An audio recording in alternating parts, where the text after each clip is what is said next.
You have to believe when you can't, when you don't see no way how. You have to buckle down and keep believing. Because I know if I quit, it cannot happen. If you stay with it, you have no idea what can happen for you. Hey, Faithful Focus family. If it's your first time, make some noise. You already know what time it is. Grace, joy, and peace be multiplied unto you. And if you like faith-based content, then you're in the right place. Hopefully you will like some of the videos that you see and decide to join our village by hitting that subscribe button down below. So today we are going to be doing part 2 of the Daniel fast. And this is actually going to involve things that I eat and how I like to go about just kind of participating in the Daniel fast.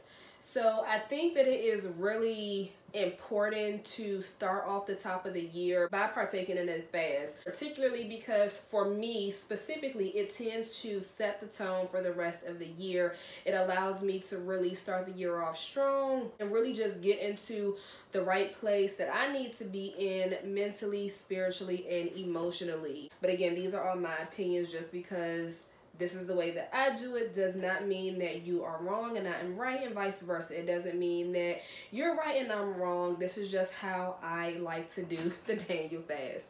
So I typically like to do the Daniel fast because I think it's something about fasting that really draws you closer to Christ.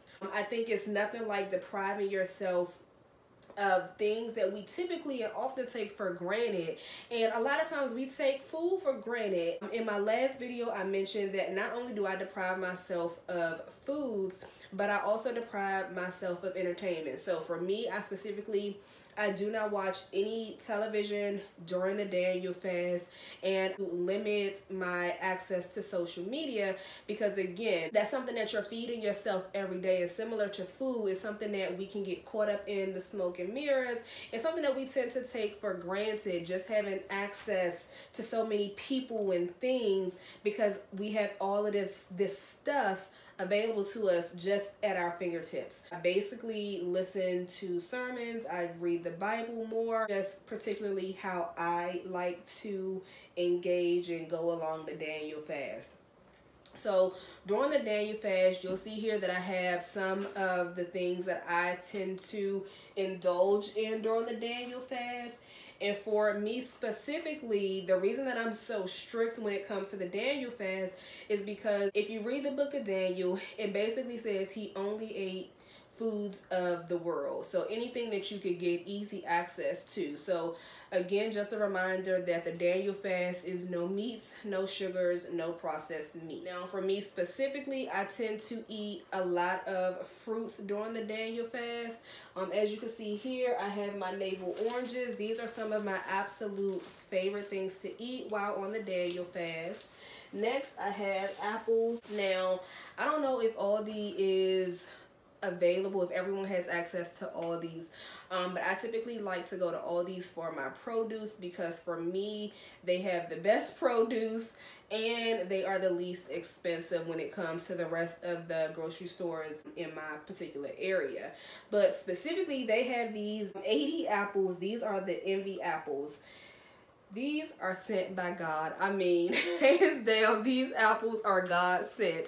They are always naturally sweet. They are always crisp. They are always fresh. So during the Daniel fast, I always keep at least a dozen Envy apples in stock because these are my go-to. They are so freaking, they're so good. They are just amazing. But the next fruit that I typically eat a lot of is mangoes. Now, I know that mangoes are currently out of season because it's January, so I don't eat a lot of mangoes because they're so hit or miss, and for me, that's a waste of money. And so I tend not to get a lot. I'll typically get maybe 3 throughout the entire fast, and again, that's only if the first batch that I get is really, really good. And if it's not, I'm like, yep, nope, that's it, I'm done with mangoes. The other thing that's not up here that I typically get as well is bananas and pineapples. Now, when I'm grocery shopping for the Daniel fast, I will grocery shop week by week. The reason is because fruits and vegetables do not last very long. And again, for me, it's a waste of money if I get bananas and in 4 or 5 days they have already gone bad. Because for me, I personally do not like eating the brown bananas. Some people love them. I'm not one of those people. So what works best for me is to purchase my groceries week by week. That way I know exactly what I have, and then going into the following week, I know what I need to get me through that week. So I always make sure that I have the navel oranges on hand, because these typically will last me throughout the entire fast without going bad. The apples I typically keep throughout the entire Daniel fast, because again, they do not spoil. The mangoes, again, I only purchase mangoes in the very beginning of the fast, and if I get a good batch, then I'm usually done with the mangoes, because again, it's not mango season. If they are all duds, then I'm definitely done with mangoes, since it's not mango season. And then the other thing that I keep on deck is grapes, because I love grapes. Again, this is something that I typically purchase week by week, because the life shelf on grapes is not all that great either. They typically go bad within about a week and a half.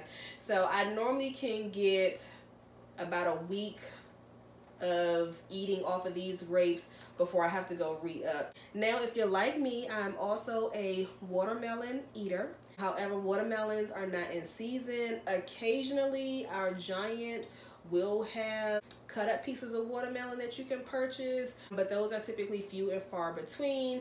So the other melon that I typically like to eat is cantaloupe. I really enjoy eating cantaloupe. These typically are pretty good all year round, but again, for me, cantaloupes are kind of like the mangoes. If I get one cantaloupe in the beginning of the season and it's not good, it's usually a wrap. I'm usually not going to purchase any more cantaloupe if that first one was just a horrible experience. When I'm doing my Daniel fast, for me specifically, I tend to fast throughout the day. And when I say throughout the day, I typically go from 6 a.m. to about 2 p.m. with just drinking water.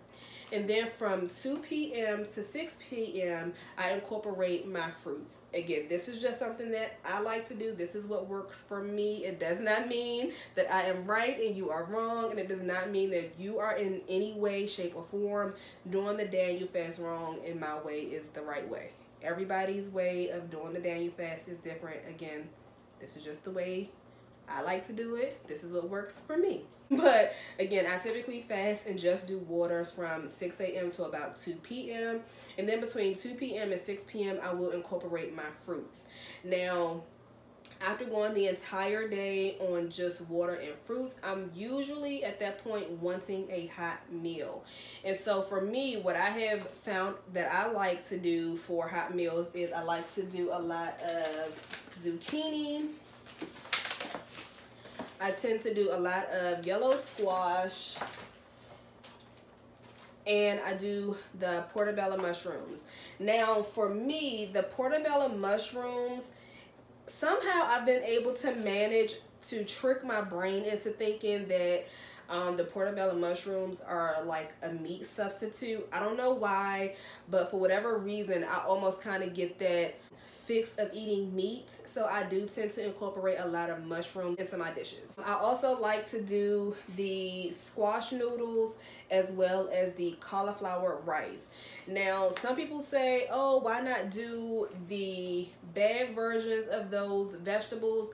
I do not do the bag vegetables. I typically like to do the fresh cut veggies because, again, we cannot do any processed foods. And as you know, if you get the frozen vegetables, they have to go through an entire process, which means they are processed. So I do not typically eat the bag vegetables. Some people have a different take on that, but again, this is just my opinion. This is what works for me.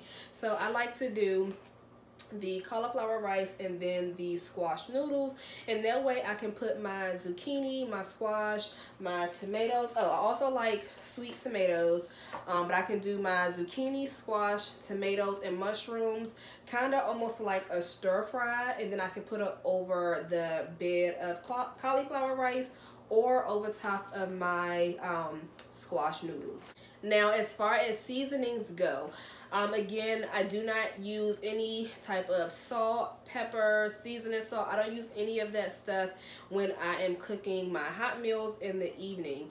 What I typically tend to do is I go for my raw ginger, I go for my regular onions, green peppers. Now what I will do is I will go get the fresh herbs. So again, because he ate of the world, these are just herbs that you can go outside and just pick straight from a garden.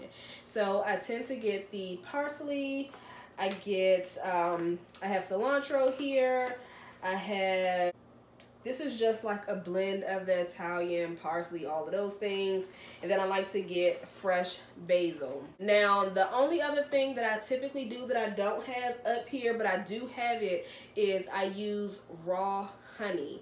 And that is kind of my sweetener. If I want to add just a little bit more flavor to any of my vegetables, I will add just a little bit of raw honey. And for the most part, that is what I typically eat during the Daniel fast. Again, I do pray that someone walks away, if they have not done this Daniel fast before, they walk away thinking that this is something that they can do. And if not, I just pray that you do whatever you have to do or feel necessary that will draw you closer to Christ during this season. Again, included in the Daniel fast, I'm also reading my Bible. I'm also praying multiple times a day. If you do not have a prayer closet or a prayer room, that's fine. Pray and praise wherever you feel fit. If that's in the middle of your living room, if that's in the middle of your kitchen, in your bathroom, in your bedroom, just make sure that you are praying and praising as often as you can. Make sure that you are studying the word as often as you can. Again, during the Daniel fast, I challenge you to get out of some of your norms. Get your daily norms and just like ball them up and throw them in the trash. And that way you get a chance to hopefully and prayerfully hear the voice of God more clearly. You get a chance to really be intentional about strengthening that relationship. And maybe there are some other obediences that you want to put into practice during this Daniel fast. This is the perfect time to do it.